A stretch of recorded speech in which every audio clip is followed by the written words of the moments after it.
tous, j'espère que vous allez bien. Aujourd'hui, on va faire la vidéo tant attendue que vous m'avez beaucoup réclamé, que je vous ai promis depuis je ne sais combien de temps et je me suis enfin motivée à la faire. Donc il s'agira de la vidéo sur les ombres. Alors, les ombres, c'est vraiment le sujet qui fâche chez les coloristes débutants. Parce que pour apprendre à colorier, si vous voulez, il faut maîtriser deux choses. La première, ce sont les dégradés. Et la deuxième, ce sont les ombres. Comment placer les ombres. Si vous maîtrisez parfaitement ces deux sujets, vous allez avoir un super joli rendu. En tout cas, un rendu qui vous plaît. Maintenant, maîtriser ces deux sujets, ça ne se fait pas en 5 minutes. Et je tiens à préciser qu'à la sortie de cette vidéo, vous ne maîtriserez pas le sujet. Parce que moi, je vais vous donner des explications, je vais vous donner de la théorie, je vais vous montrer. Mais ce qui fera que vous réussirez, ça sera la pratique, la pratique, la pratique. La mise en couleur, ça fait partie du dessin. Et le dessin ou toute forme d'art, quelle qu'elle soit, il faut pratiquer pour réussir. Et c'est comme n'importe quel sport ou comme n'importe quel instrument de musique. Si vous voulez progresser, il faut travailler. Voilà. Après, il y a des gens qui ont plus ou moins de facilité à y arriver plus vite, mais ça, c'est un autre sujet. Mais je tiens à dire ça parce que souvent, voilà, on me demande, oui, j'applique tes conseils, mais j'y arrive pas, etc. etc. Moi aussi, au départ, quand j'ai commencé, j'y arrivais pas non plus. Aujourd'hui, j'y arrive mieux. Je ne suis pas non plus une artiste accomplie et je pense qu'aucun artiste ne se dira accompli. Voilà, on progresse tout au long de notre vie, c'est normal. Donc voilà. Une fois que, on va dire, vous avez compris les bases que je vais vous montrer, après, en vous entraînant, ça viendra. Mais déjà, si vous avez compris le concept de placer les ombres, c'est déjà un grand pas parce que c'est pas facile, ça s'apprend difficilement et il n'y a pas énormément d'explications sur le sujet. Alors, je vais déjà commencer par vous donner quelques valeurs théoriques, quelques indications. Et ensuite, j'essaierai de vous montrer ça sur ce coloriage-là. Donc ça, c'est mon livre un petit peu test. Voilà, comme vous le savez, je l'ai en double. Et je m'en sers pour les tutos. Donc, pour faire des ombres, il faut bien comprendre que ce qui va nous intéresser, ça va être ce qu'on appelle la valeur et le contraste. La valeur, qu'est-ce que c'est? La valeur, c'est le degré de luminosité d'une couleur. C'est-à-dire qu'on va partir du sombre au clair. Donc, on va placer différentes valeurs sur un dessin et c'est ça qui va nous donner l'illusion que c'est en volume, puisque rappelons-le, un dessin de base est en 2 dimensions et nous, ce qui nous intéresse, c'est de le rendre en 3 dimensions pour avoir un côté réaliste. Et la deuxième chose qui va nous intéresser, mis à part la valeur, c'est donc le contraste. Et le contraste, c'est très, très, très important. Le contraste, c'est la différence de lumière sur une couleur. Donc, ça va nous faire jouer entre les teintes opposées. On va pouvoir venir jouer avec, par exemple, du noir, du blanc, pour contraster des couleurs. Et l'association de la valeur avec le contraste, ça va nous donner notre illusion d'ombre. Voilà. Donc, il faut bien savoir maîtriser ces deux éléments-là. Et ensuite, il va falloir placer correctement votre ombre. Et si vous placez correctement votre ombre, correctement votre lumière, que vous respectez la valeur, le contraste, normalement, vous y êtes. Vous avez un bon dégradé, bien fait, bien fondu, avec des lumières correctement portées. Alors, déjà, c'est là où souvent on juge, quand on fait des vidéos sur des gammes de crayons, on dit souvent, voilà, c'est une bonne gamme car elle est contrastée, c'est-à-dire qu'il y a des couleurs à la fois très très très foncées et à la fois très très très très claires.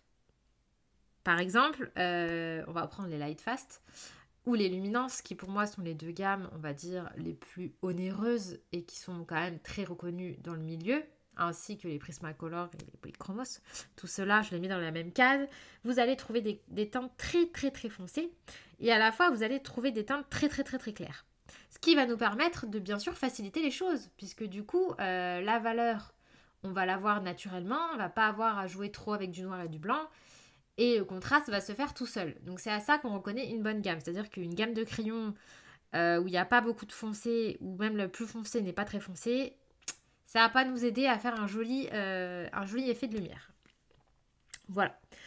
Donc ensuite, une fois que vous avez maîtrisé un peu votre gamme de crayons, vous avez compris quelles sont les couleurs qui vont bien ensemble. Par exemple, voilà, vous pouvez prendre du violet pour ombrer, du bleu pour ombrer, pas toujours du noir.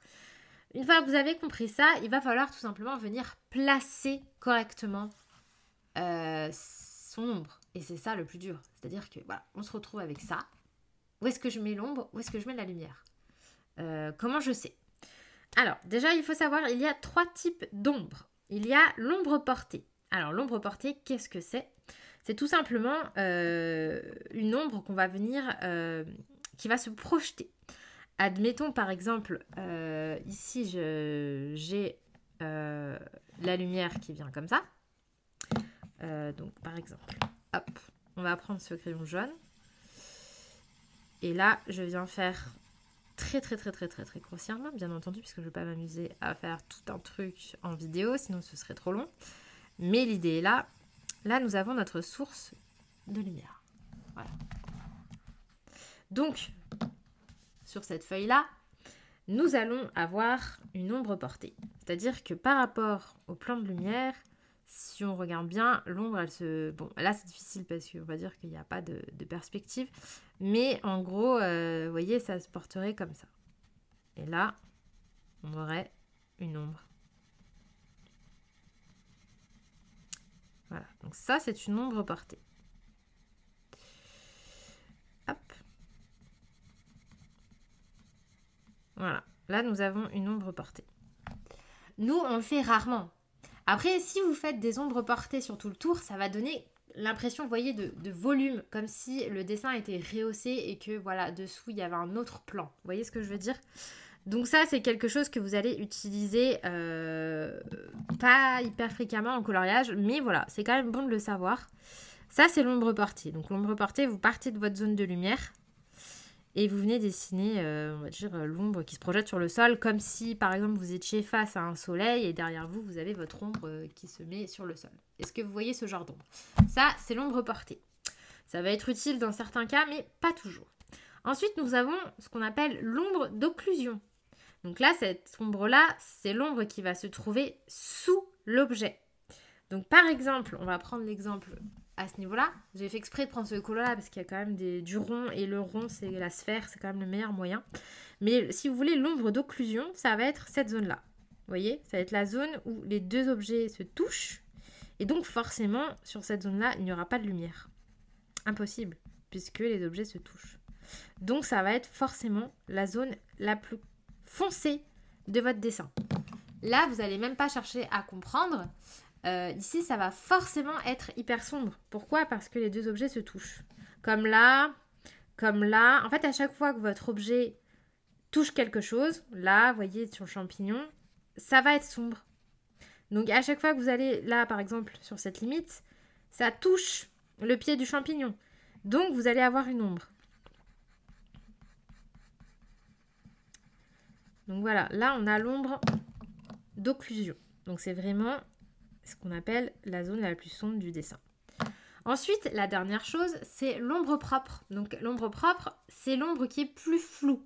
C'est celle-ci qui va vous donner le contraste. Et donc celle-ci, c'est à vous de la créer. Parce que souvent, on a trouvé l'ombre d'occlusion. Donc maintenant, on va venir prendre notre couleur moyenne. Et on va venir créer une ombre. Puisque là, je ne suis pas encore sur une zone de lumière, on est d'accord? Je suis encore sur une zone d'ombre. Mais je ne suis pas une zone d'ombre aussi foncée que la zone d'occlusion, puisque cette zone-là, elle est quand même exposée à la lumière, mais moins que le sommet. Donc, je veux une zone floue, qui est plus foncée, mais quand même plus claire que la zone d'occlusion. Et c'est là où on va avoir l'utilité de notre dégradé pour aller du plus clair au plus foncé. Et donc, c'est là où on va jouer avec les valeurs et les contrastes des crayons pour créer une ombre. Et c'est ça qui va donner l'impression de 3D. Donc bon, là, bien sûr, je fais un peu à l'arrache. C'est juste pour montrer les ombres. Mais vous voyez, c'est le dégradé qui va vraiment servir. En fait, c'est en jouant sur les contrastes que ça va créer votre ombre. Voilà. Donc là, c'est comme si, paf, j'avais la lumière qui venait ici, qui éclaire cette partie. Et plus je vais vers la zone d'occlusion, plus c'est foncé. Voilà. Donc ça, c'est, on va dire, le cas de figure assez simple. Maintenant, qu'est-ce qu'on fait quand on a un plan de face? On n'a pas de lumière, on ne sait pas. Bah moi, ce que je vous conseille en général, et c'est ce que je fais personnellement, c'est que je vais venir mettre donc mes zones d'occlusion sur les bords, à ce niveau-là. Donc là, je vais venir, hop, ombrer toute cette partie-là. Et la zone, on va dire, qui est bombée, qui est le plus vers le ciel, ça va être la zone la plus claire. C'est toujours la même chose en fait. Quand vous faites un visage, vous allez faire les joues, le front, le nez, le menton, toutes les zones bombées, vous allez les faire plus claires. Toutes les zones qui sont vers les cheveux, le cou, les oreilles, vous allez les faire plus foncées, le creux du nez, etc. Pensez toujours à ça. Quelles sont les zones qui touchent autre chose? Ça va vous aider. Donc là, voilà, je fais vraiment grossièrement, parce que je ne peux pas me permettre de faire un dégradé poussé, sinon ça serait trop long. C'est pas ce qui nous intéresse, c'est pas... Aujourd'hui, on n'apprend pas à faire les dégradés. Aujourd'hui, on apprend à placer ses ombres. Donc là, voilà, je vais mettre ma couleur la plus foncée tout ici. Je vais venir mettre ma couleur donc moyenne pour faire ma zone médiane et mon ombre propre. Et ensuite, je viendrai mettre ma zone de lumière sur le dessus. Et ça va donner l'impression que ce petit scarabée initialement en 2D va être en 3D. Après, bien sûr, une fois que vous avez compris comment placer une ombre, vous pourrez vous permettre de faire des dégradés un petit peu sympathiques, rajouter des couleurs, un petit peu de jaune, un petit peu de violet, un petit peu de bleu, pour faire un effet, comment dire, holographique. Mais, voilà. Donc là, pareil, hop, vous voyez, on fait un dégradé vraiment... Là, je vous montre juste comment placer les couleurs. Je ne dégrade pas parce que j'ai pas de temps à perdre. Mais là-dessus, c'est pas intéressant de vous montrer ça. Mais c'est juste pour vous montrer comment placer les couleurs, vous voyez. Voilà. Donc là, nous allons le foncé autour, le moyen et le clair. Et ça fait tout de suite le dégradé. Bon, évidemment, il n'est pas travaillé. Mais vous avez compris l'idée. Maintenant, comment je fais quand je suis sur un dessin qui se passe dans le noir? Alors, un dessin dans le noir, il est noir. C'est que vous avez une valeur très négative et dans ce cas-là, le dessin ne nous intéresse pas puisque nous avons un dessin complètement noir puisqu'on ne voit rien. À l'inverse, un dessin qui a une valeur très positive, ça veut dire extrêmement exposé au soleil, bah c'est comme quand on est ébloui, on voit rien, c'est tout blanc. Donc, quand on a des zones d'ombre, forcément, par exemple des illustrations, on va être complètement dans le noir. Et l'idée, c'est qu'il y ait une lanterne ou une bougie qui éclaire. Dans ce cas-là, on va colorier tout avec du contraste très fort, avec des valeurs très sombres, du noir, du bleu foncé. Et autour de la zone de lumière, on va faire du clair, du jaune, du clair. Mais sincèrement, si vous êtes débutant, je ne vous conseille pas de partir sur ce genre d'illustration parce que c'est très difficile. De même que les portraits qui ont des lumières sur le visage, etc.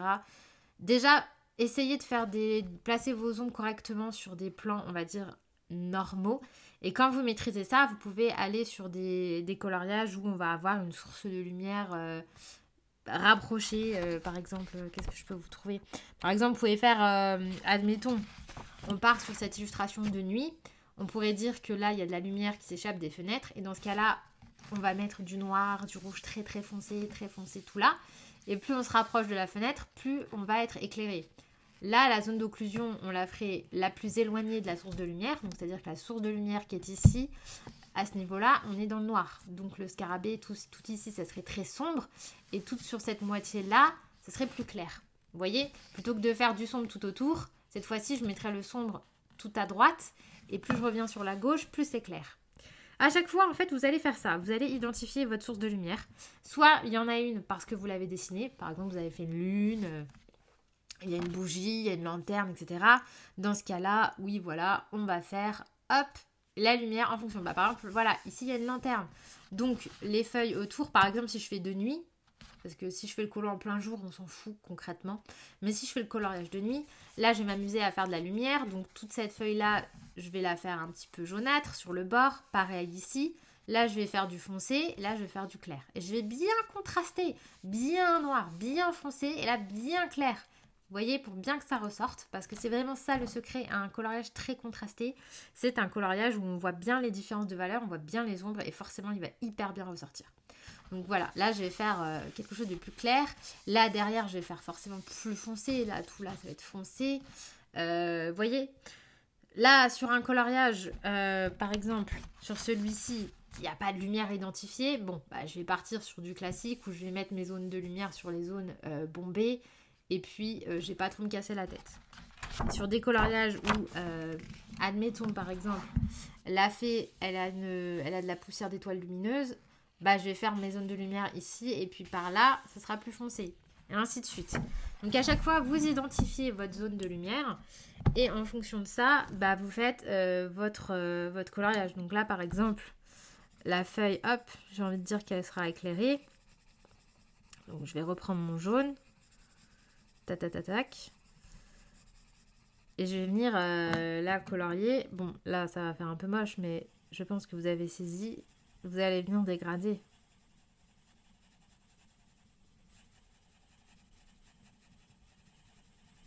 Voilà. Hop. Parce que nous, on veut donner l'illusion que notre feuille est éclairée.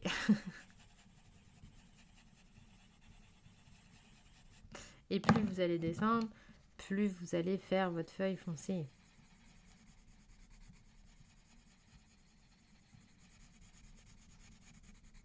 Bon, je fais vraiment ça à l'arrache. Hein. Je me répète, mais bon. Le but, c'est pas de montrer comment faire un dégradé, c'est juste pour voilà, placer les ombres. D'ailleurs, vous pouvez aussi commencer par placer les ombres comme je suis en train de faire. Vous placez vos couleurs. Il y en a qui le font. Vous placez vos couleurs et ensuite vous venez retravailler votre dégradé en couche par couche. Mais pour commencer, vous pouvez faire un truc vraiment, vous voyez, pas abouti comme ça. Mais juste pour dire, bon voilà, là j'ai mes ombres, là j'ai mes lumières. Et ensuite, derrière, vous venez retravailler ça tranquillement. Mais vos ombres sont placées. Vous voyez ? On va essayer de... Et là, bon, moi j'aurais ombré avec un violet plus foncé. J'en ai pas sous la main. Hop. Et vous voyez, après, par la suite, vous revenez travailler votre dégradé plus tranquillement. Couche par couche. Vous enlevez les traces petit à petit. Voilà. Tac. Et le but, c'est vraiment de donner l'illusion que la feuille est éclairée vers le haut. J'espère que mes explications sont pas trop... parce que c'est pas facile hein, quand même d'expliquer un truc comme ça. Mais vraiment, ouais, l'astuce, c'est de toujours essayer de trouver sa zone de lumière. Donc soit elle est déjà sur le dessin, comme je vous disais, bougie, lanterne, lune, soleil, peu importe. Soit il n'y a rien et c'est vous qui décidez. Et bon, bah dans ce cas-là, vous la placez sur les zones bombées, on va dire. Et dans ce cas-là, n'oubliez pas voilà, de contraster, de prendre du très clair et du très foncé. Et si vous n'avez pas de gamme, vous avez des couleurs assez foncées, c'est pas grave. Vous prenez votre blanc, vous prenez votre noir. Et ça fait le job. Là, regardez, j'ai pris que 3 couleurs. J'ai juste rajouté du noir et du blanc. Et c'est bon. Il n'y a pas besoin de... Il n'y a pas besoin de plus. Hein. Vous voyez ce que je veux dire? Voilà. Et là, après, vous pouvez même venir avec votre stylo gel, effacer, hop, la ligne noire pour donner encore plus un effet lumineux. Bon, là, ça fait un peu bizarre, mais c'est vous compreniez l'idée, quoi. Hop, voilà. Mon stylo gel est en train de rendre l'âme. Je pense que comme vous pouvez le voir, il est archi vide. Je l'ai poncé. Voilà. Donc là, nous avons notre zone de lumière qui diffuse sur notre feuille. Notre feuille violette, très très moche, mais bon, on a compris l'idée. Voilà.